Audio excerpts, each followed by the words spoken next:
Hola, ¿cómo están? Mi nombre es Marian Ávila y vamos a hablar un poco el día de hoy sobre las concepciones básicas del psicoanálisis, correspondiente a la unidad 1 de la materia Psicología de la Personalidad 2. En este sentido, vamos a hablar un poco de lo que sería la definición, manifestaciones, y vamos a hablar un poco de cómo y cuándo se forma o se manifiesta el inconsciente. Entonces, bueno, vamos a definirlo. Según Freud, existen unos elementos fundamentales del pensamiento donde se encuentra incluido lo que es el inconsciente, ¿okay? La mayor parte de nuestro pensamiento, todo esto que voy a hablar es según la teoría de Freud. Según él, la mayor parte de nuestro pensamiento y de nuestro conocimiento de los elementos que forman nuestra mente no son conscientes totalmente, es decir, están escondidos en alguna parte o en alguna estructura profunda de nuestro ser. Entonces nosotros no podemos acceder a ello porque está escondido, por lo menos no cuando queremos, porque está escondido debido a un proceso de represión.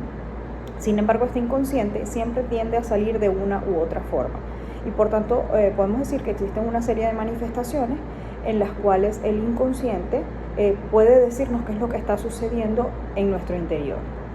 Esas manifestaciones pueden ser a través de los sueños, porque son un elemento fundamental a la hora de entender cualquier esquema psíquico, de acuerdo a su teoría, ya que son una satisfacción simbólica de un deseo reprimido. Es decir, los sueños liberan aquellos deseos o elementos que son necesarios para poder entender lo que nos está sucediendo en un momento determinado. También Freud dice que algunas manifestaciones del inconsciente son los actos fallidos, la presión psicológica a la que estamos sometidos constantemente y que nos impide hacer cosas que estamos acostumbrados a hacer sin problemas. Los lapsus, problemas lingüísticos que se manifiestan cuando decimos una cosa que en realidad no queremos decir. Los chistes son una forma también de manifestación del inconsciente porque buscan romper con la norma interiorizada, o sea, porque funcionan como un modo de liberación o una forma de hacer catarsis o una vía de escape de toda esta represión social. La neurosis también se puede decir que es una manifestación. Según la teoría de él, todos somos neuróticos y por tanto todos tenemos un nivel de enfermedad mental, la cual es una relación extraña entre el deseo y la prohibición del carácter moral que hemos interiorizado. Vamos a responder esta pregunta: ¿cómo y cuándo se forma el inconsciente? Bueno, el inconsciente está formado por elementos racionales y emocionales que están reprimidos, como ya lo había explicado anteriormente, y van guardando a lo largo de toda nuestra vida, sin que la persona lo sepa, algunos elementos dentro, ¿okay? Que tarde o temprano, como también mencioné, se manifiestan. Asimismo, para entender cómo se forma el inconsciente, Freud establece que la mente del ser humano consta de 3 partes donde se guardan los recuerdos. El primer tópico sería el modelo topográfico, y para explicar esta tesis hace una analogía con iceberg, que más adelante en otra lámina lo van a poder ver, donde se muestra el inconsciente, el preconsciente y el consciente. Mencionar brevemente unas características del inconsciente. Podemos decir que el inconsciente es como el disco duro de nuestra mente porque guarda y graba todas aquellas experiencias o situaciones, emociones que vivimos diariamente, seamos conscientes de ella o no.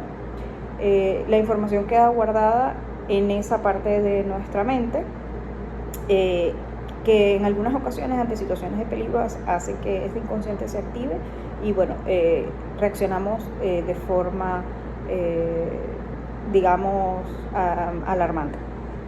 También tenemos que la información que se encuentra en el inconsciente no se guarda u organiza de forma cronológica, y el inconsciente siempre está vinculado al presente porque se identifica con el yo y nunca hace juicios de valor. Una característica también del inconsciente es que mantiene mucha relación con lo que es la interpretación de los sueños, y también que en el inconsciente coexisten varias ideas contradictorias y en algunas ocasiones no distingue lo que es real y lo que es irreal. Ahora vamos a hablar un poco de lo que es el modelo genético de Freud. ¿De qué se trata el modelo genético de Freud? Bueno, Freud propuso diferentes teorías o modelos para comprender lo que es la personalidad. El modelo genético es uno de ellos y los demás son el topográfico, el dinámico, el económico y el estructural.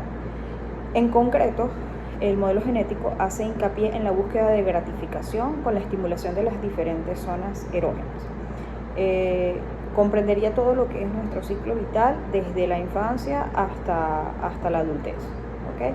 Aquí, como podemos ver en la lámina, tenemos algunas características o algunos elementos que pueden ayudar a entender un poco más lo que sería el modelo genético.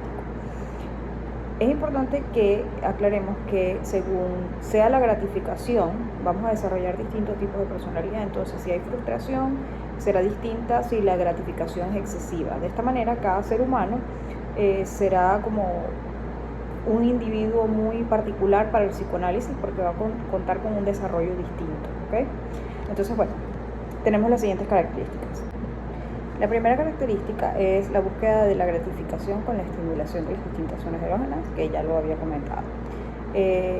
Este modelo genético comprende varias etapas, cada una tiene una zona erógena, una fijación y una frustración repentina. Estas etapas son la etapa oral, la etapa anal, la etapa fálica, la etapa latente y la etapa genital, que sería la última. ¿Qué es lo que nos ofrece este modelo? Un modelo que nos ofrece una aproximación original a lo que es la personalidad o cómo se forma la personalidad del individuo teniendo en cuenta todos sus aspectos de sexualidad. En la siguiente lámina vamos a ver el gráfico del iceberg que fue planteado por Freud y vamos a hablar un poco de lo que es el ello, el yo y superyo. ¿Okay? En resumen, el ello es aquella parte del ser que contiene todo lo que son las pulsiones, impulsos y deseos ocultos. El superyo es el conjunto de valores morales y creencias en las que proyectamos la mejor versión de nosotros mismos, y el yo es el mediador entre el ello y el superyo. ¿Okay? Entonces tenemos este gráfico del iceberg donde nos indica que el nivel consciente corresponde a lo que sería el yo, a los pensamientos y las percepciones. Tenemos el nivel subconsciente, que sería el superyo, correspondiente a los recuerdos y a todos aquellos conocimientos almacenados, y tenemos el nivel inconsciente, que corresponde al ello. Y en esta estructura o en este concepto tenemos todo lo que son los temores, necesidades, deseos sexuales, experiencias vividas, etc. Acá en esta lámina entonces vamos a hablar un poco de los tipos de personalidad. Según Freud, ya lo habíamos comentado un poco, los habíamos definido, que serían el ello, el yo y el superyo. Y en el ello estamos regidos por el principio del placer. Es un proceso primario y se encuentra en el inconsciente, como ya lo habíamos mencionado.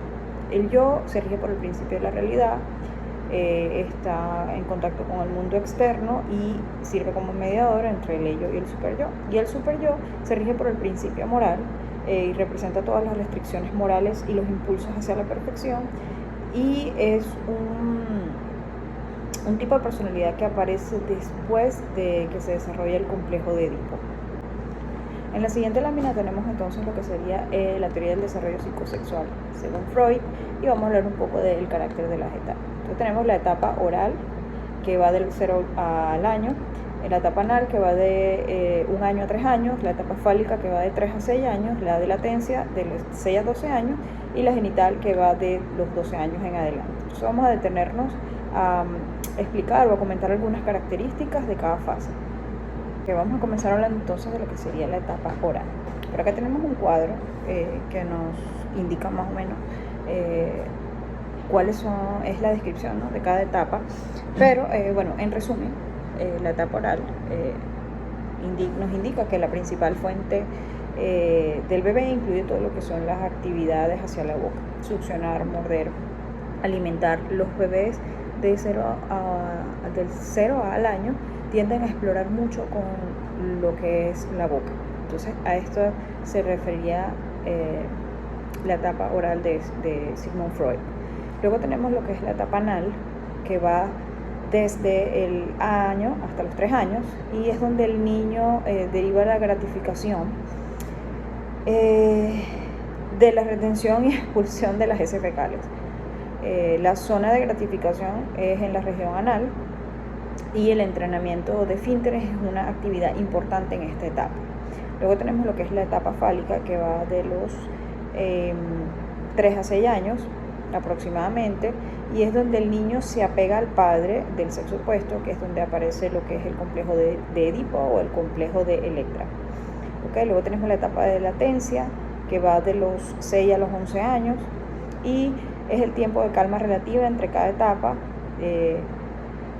que son un poco más turbulentas que esta, y la sexualidad aparece como reprimida y oculta.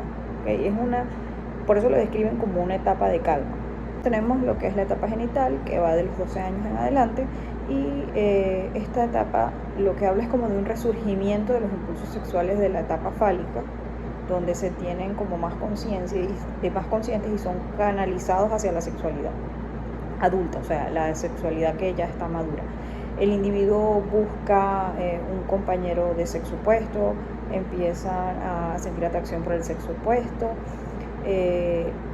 y en esta etapa más adelante es donde se habla de que se comparte placer genital entre individuos. El siguiente tema que vamos a tratar es sobre el complejo de Edipo, que fue un término que fue acuñado para el año 1899, y para Freud es una etapa del desarrollo esencial en la configuración psíquica de la persona, ¿okay? Designa una etapa del desarrollo sexual que se encuentra entre los 3 y 5 años, ya habíamos hablado que se da más o menos en la etapa fálica, y que es algo que se revive nuevamente en la pubertad. Relaciona diferentes tipos de neurosis con la posible represión sexual, y es caracterizado por el sentimiento de admiración, deseo y amor absoluto y devoto hacia la madre, ¿okay? Frente a la rivalidad, en algunas oportunidades frente a la rivalidad y enfrentamiento, rechazo o incluso odio hacia el padre. Esto es el niño, el varón, ¿no? El complejo de Edipo se refiere al niño, cuando el niño siente ese deseo de adoración profundo hacia la madre. Vamos a hablar un poco de lo que son los métodos que se utilizan en el enfoque psicoanalista. Vamos a comenzar hablando un poco de lo que es la catarsis. La catarsis es un método que se utiliza mucho en las técnicas psicoterapeutas, vienen de lo que es la corriente del psicoanálisis, y consiste en provocar un efecto terapéutico a través de una purga o una descarga de afectos ligados a sucesos traumáticos a través de su evocación. Es decir, el terapeuta evoca todos aquellos recuerdos, y la persona descarga esos afectos en el momento que se está haciendo el método de terapia.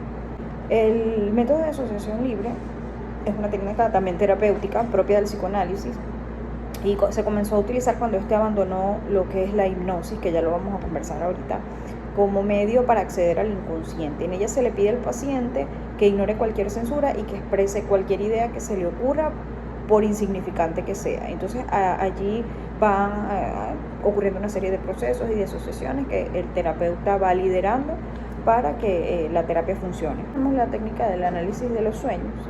Para el psicoanalista, como ya lo había comentado, los sueños son una parte que está en el inconsciente, pertenece a una expresión del mundo allí que está en el inconsciente, al cumplimiento de los instintos y los deseos de cada individuo, es decir, que son los intentos que el inconsciente tiene por satisfacer todo lo que el sujeto no ha podido llevar a cabo. Entonces, en esta terapia, en este método, el paciente cuenta un sueño y el psicoanalista lo que hace es interpretar ese sueño, tomando en cuenta que este sujeto puede haber tenido experiencias vividas que pudieron haber sido traumáticas.